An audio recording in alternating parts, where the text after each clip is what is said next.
Barney's Great Adventure, released 1998, directed by Steve Gomer, written by Stephen Wyatt. Before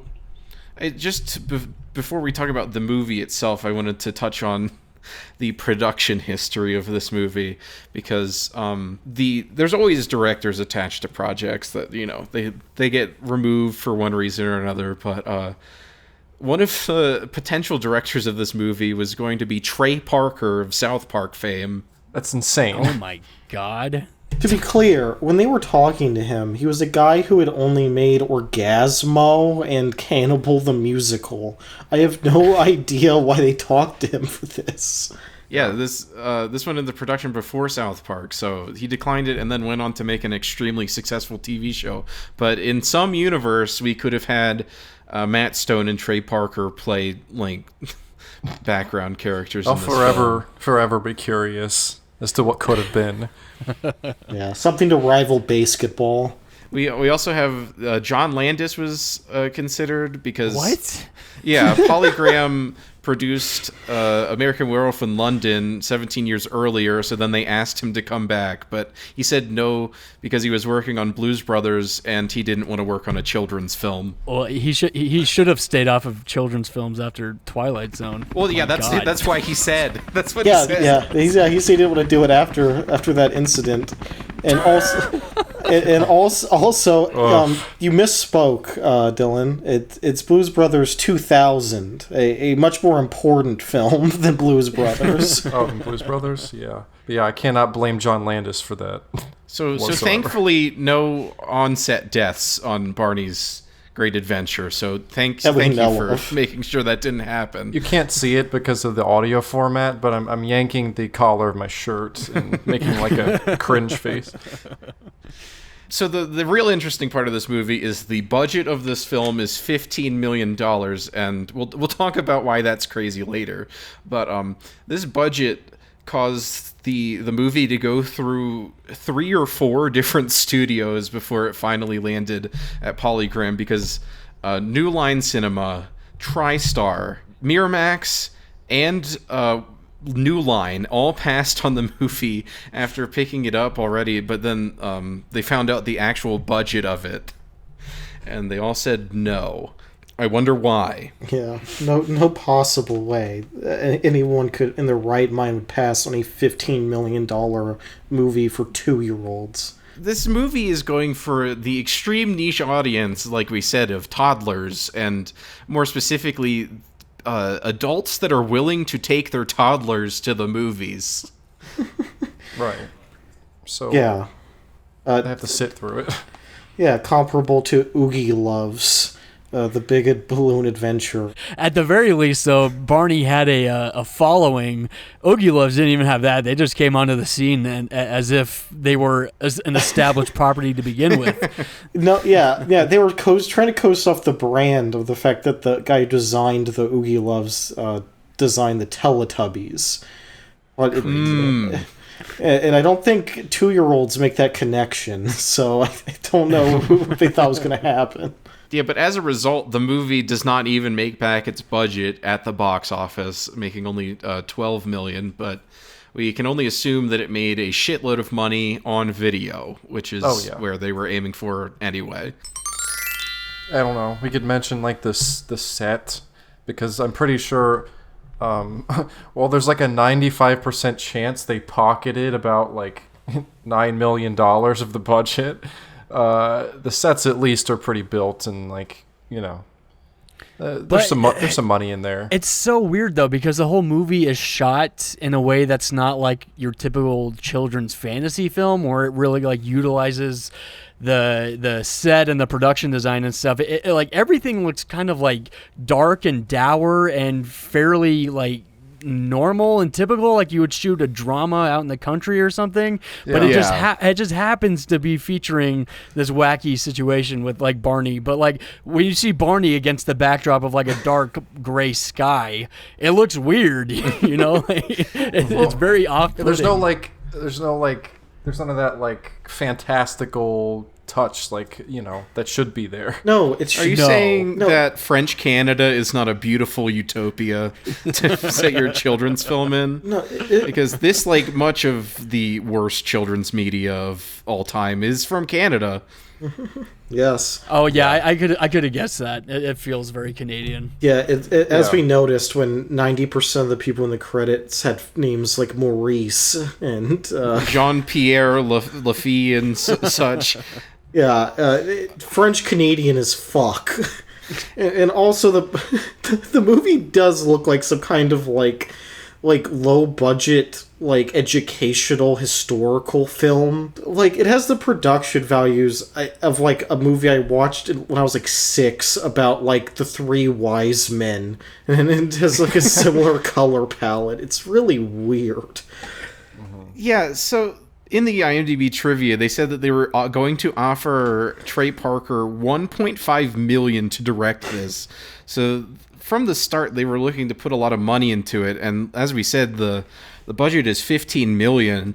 But yeah, like we're saying right now, where did that go? Where did it go? What they spend that on? It looks like it would just be a 2-hour special that would air on PBS.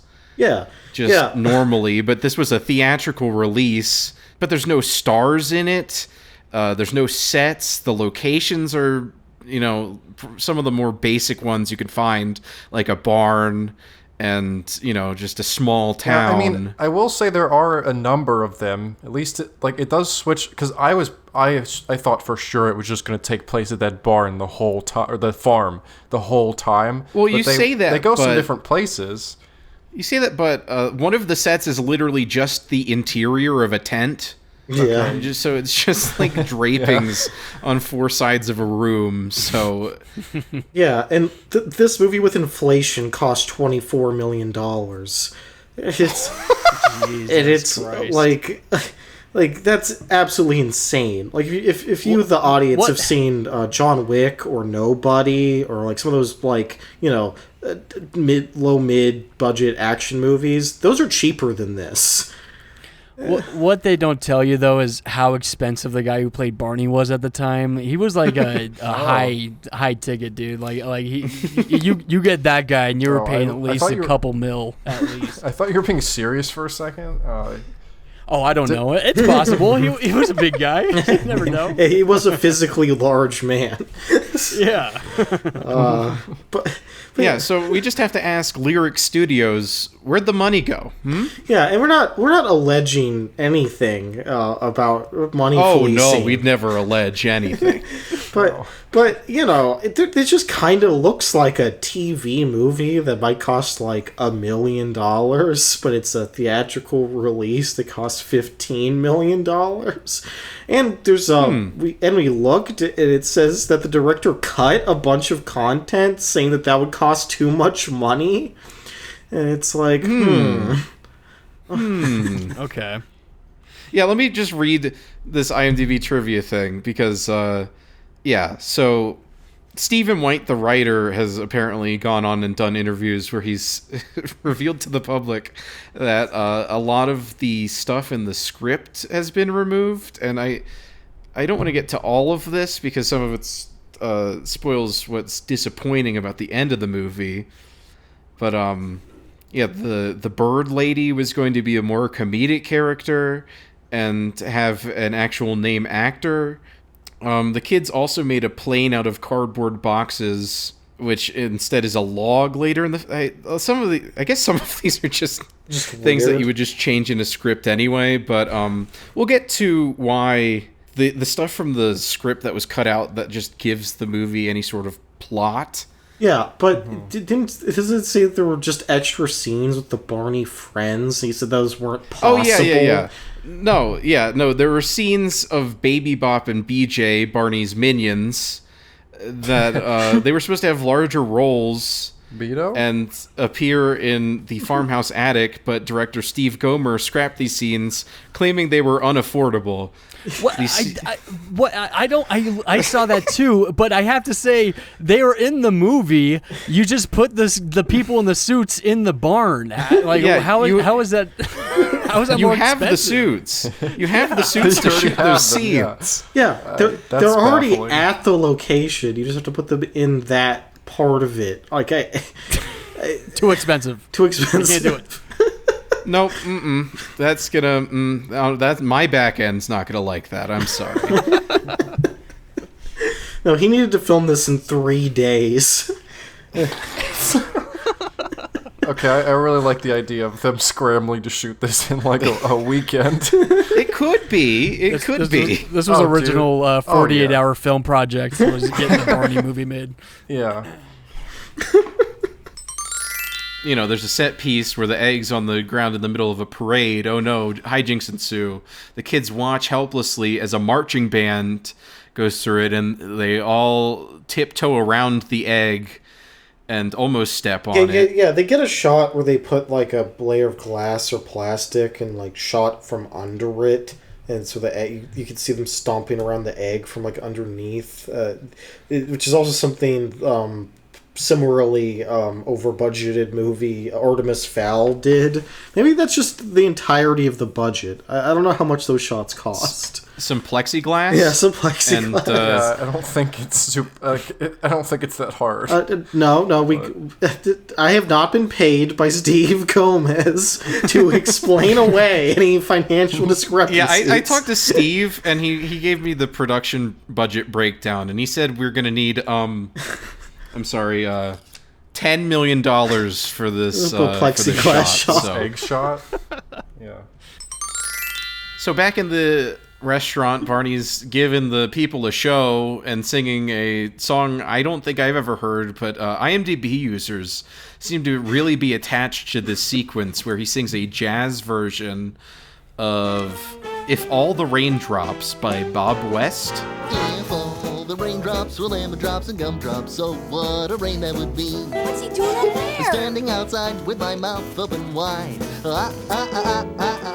Yeah, I thought for sure that was something they just made up for the movie. It doesn't sound like a real song. No, but it seems that it's a real song, and Barney has broken through into the land of licensed music. So That was his Blues Brothers moment when Cab Calloway comes out and does Minnie the Moocher. That was what Barney did when he came out and had a licensed song that apparently already existed. And how much was that? How much do we need to add to the budget, Mr. Gober, for that? That's 13 million, yeah, but we can't use Baby Bop or BJ. okay. So yeah, we've solved the mystery. Yeah, a cover version of a song no one's heard of really broke the bank. Yeah, after this whole movie, all this tension being built up with each ring of this striped egg glowing a new color, and until it becomes a rainbow, the final ring lights up, informing them that it's going to hatch, and it does. And Barney acts as the midwife. And what is it though? It's It's like a hedgehog. What? Yeah, Kind of it's looks Sonic like the Hedgehog. Kind of looks like a koala, like a little Looks bit. like that's what I thought of. I don't know. I got nothing. I don't know what the hell that thing is. It's just like this white poofy thing that like acts like a baby, and I guess they've decided that this is my new goal in life is to raise this mysterious creature that may be out for personal gains that involve, who knows. I wish there was more to say about the movie, but that's just kind of the end, Dude, the build up to the egg is like so it's so emphasized. It's like you want to know what it is the whole movie. That's but the whole reveal, conflict. Yeah, the reveal is like a wet fart. It's just like, what? What even is that? Like, what if it was just at least, maybe another dinosaur like Barney or something, and it's like, oh, it's my little brother. Did I mention I'm a cosmic being that landed on Earth? It's not just really anything. I don't know. Yeah. I mean, I guess what was I expecting, but I don't know. But this plays back into the writer saying that the director was pulling things out of this movie because this was not originally the ending of the movie. This is not originally what happened when the egg got hatched. According to Stephen White, the writer, instead of Twinken, the original draft had the egg hatch a colorful baby bird who got separated from his mother. Barney would reunite the two while bringing the family closer together. That would have been better. That would have been something. That would have And like, it's not like this movie, really needed to be cut down. Without credits, it's 72 minutes long. Because then that would also imply that the egg is, like, it hatches earlier in the movie, too. So then there's, like, they have time to, run around with the egg. So it just seems that this script was just, from the top to the bottom, just shredded and reassembled to be whatever the hell it is now. Yeah, by a guy who wanted there to be no content in the movie for reasons we can't hope but guess. That's the end of the movie. I don't know. It literally doesn't have a story. Like, no, there's no there's no, like, it has events, no but not a story. It pushes the boundaries of what would a toddler be entertained by. Like, yeah, because it's a ton of messing around at a barn. Then it's just, we find egg, and it's, what is this? Which they don't really find out. And then but they don't. They don't know what that is. That's true. They don't even know what that is. Yeah. They never find out what it is. And they just lose track of it by accident because the bird woman is insane. And then they spend 30 minutes trying to get it because everyone in this podunk town is a monster.